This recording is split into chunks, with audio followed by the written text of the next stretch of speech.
السلام علیکم ورحمۃ اللہ۔ یہ دعا یاد کریں اور عمل میں لائیں، بہت اچھی دعا ہے۔ اللہم انی ظلمت نفسی ظلما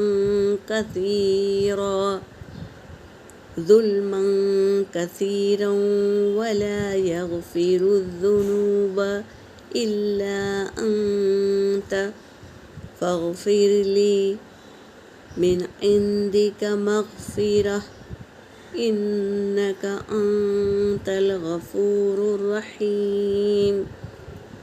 بار بار پڑھیں تاکہ ہم اپنے نفس کو صاف کریں اور گناہوں کی مغفرت طلب کریں۔ اللہ ہی ہے جو ہمارے گناہوں کو بخش سکتا ہے، اور یہ مہینہ رحمت والا ہے تو اللہ ضرور ہم پر رحم فرمائیں گے۔ اس دعا کو یاد کریے اور عمل میں لائیے۔